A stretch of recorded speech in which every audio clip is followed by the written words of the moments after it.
Advice for a happy marriage. That's our topic today.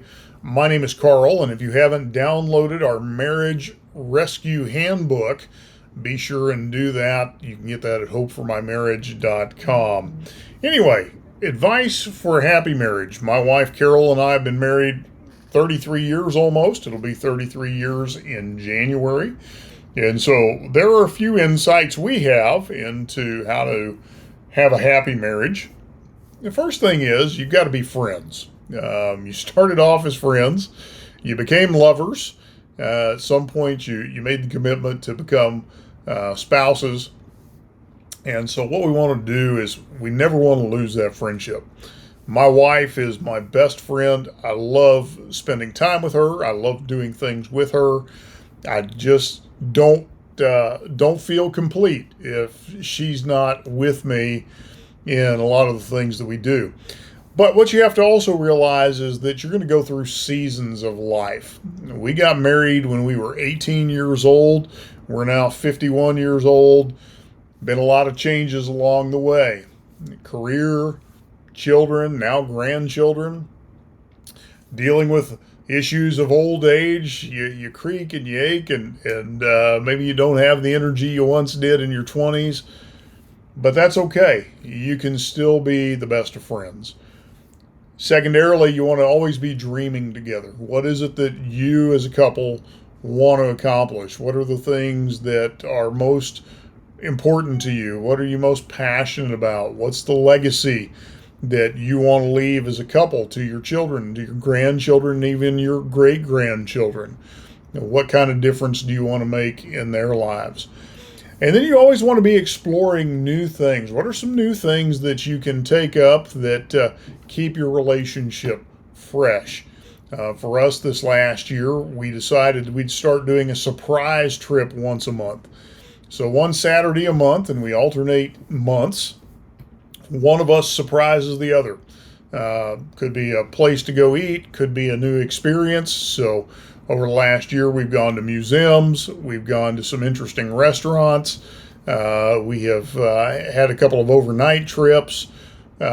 Just enjoyed our time together, but enjoying new experiences and new opportunities. Again, as you go through these seasons, one of the things that's going to happen is your focus for many years is going to be children.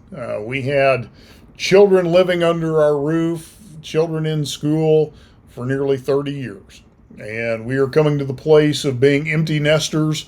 Our two youngest will be leaving and starting off on their own here this next spring. And so we truly will have the empty nest. And so we're finding, great, now we've got time. What are some things we can do together to make this enjoyable? We cook together on a regular basis. We make sure that we take trips away by ourselves on a regular basis. So something we started many years ago is we take a week off at our wedding anniversary time in early January, and we go somewhere, and we just focus on being a couple.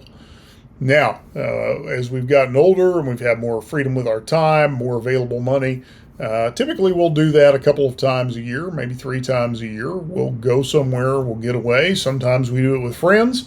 Often it's by ourselves. Big thing, we pray together. Something we do on a daily basis. We pray together over our meals. If our schedules allow us to, we pray together in the morning because we both work from home. In fact, if you see the chair behind me, that's where she works. And so we've done that for many years as well. But that's a big one. We pray together. We worship together. We spend time finding things that we just enjoy doing together. So for us, we'd like to get out and go for a drive.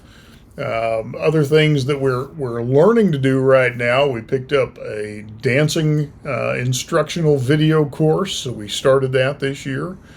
So there's a lot of things you can do to create a happy marriage, but at the core of it all is finding satisfaction in who you are as an individual and who you are as a couple at every stage of life.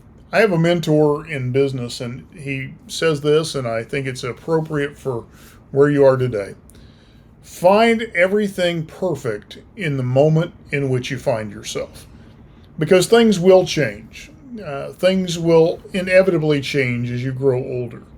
You're not going to be the same people you once were. When I got married, I had hair and I weighed 100 pounds less than I do now. And, we've gone through changes. And so we want to always find things perfect where we're at and find what's right in the moment, not what's wrong in the moment. And if you'll do that, you'll find the happiness quotient of your marriage will be greatly improved. Just a few thoughts for you today. If you need help with your marriage, download the Marriage Rescue Handbook at hopeformymarriage.com. Talk to you again soon.